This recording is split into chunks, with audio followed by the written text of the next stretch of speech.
Max Pringle with these headlines. House Republicans narrowly passed a framework budget bill Tuesday that pushes President Trump's agenda. Among other things, the package calls for extending $4.5 trillion in tax cuts passed in the first Trump administration and includes $2 trillion in cuts to government services.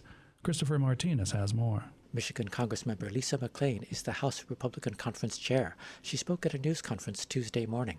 President Trump has been clear. He wants one big, beautiful bill that unlocks his full agenda, not just part of it, everything. Hakeem Jeffries of New York is the House Democratic leader. Jeffries spoke at a Democrats' rally outside the Capitol building, calling the Republican budget bill unacceptable, unconscionable, and un-American. This is a critical moment in the American journey. Everything we care about is under assault. Democrat Ilhan Omar of Minnesota said Republicans want to hand out $4.5 trillion in tax breaks for billionaires and corporations, while gutting the Affordable Care Act and slashing nearly $9 billion from Medicaid. Next comes the weeks-long process of drafting the details and merging the House bill with the Senate version. I'm Christopher Martinez. The White House says its officials will determine which news outlets cover President Trump. That departs from a century of tradition in which a pool of independent news organizations go where the chief executive does and holds them accountable on behalf of regular Americans. White House Press Secretary Caroline Leavitt said Tuesday that the changes would rotate some traditional outlets from the group and include some streaming services. She cast the change as a modernization of the press pool, saying the move would, quote, restore access back to the American people who elected Trump. Press organizations like the National Press Club have issued statements condemning the move, calling it a direct challenge to the independence of the free press. President Trump is directing the government to consider potential tariffs on copper.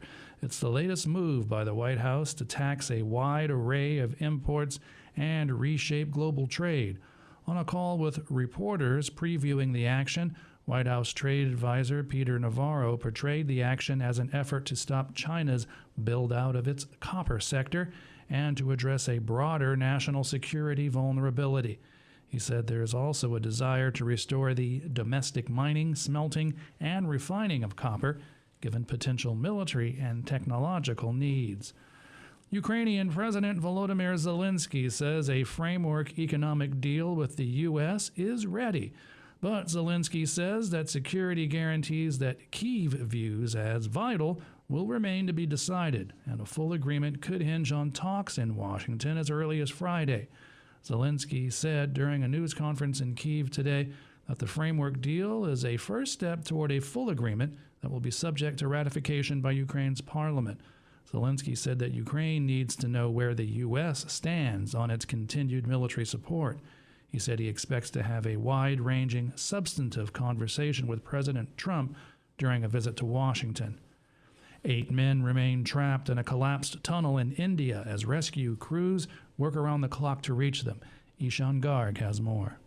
Camera-mounted drones, portable robots, and advanced guiding systems are just some of the tools being put to work to find the 8 men trapped in the tunnel. Officials say they've already covered more than 13 kilometers of the 13.85-kilometer-long tunnel, but the final stretch is proving to be difficult due to heavy deluge at the collapsed site. Experts say the 8 men who are trapped may not have long, as there are concerns about availability of oxygen inside the tunnel, where they have been trapped since Saturday. The under-construction tunnel in southern India's Sri Salem city gave way after a roof above it broke down on Saturday. Ishan Garg, New Delhi.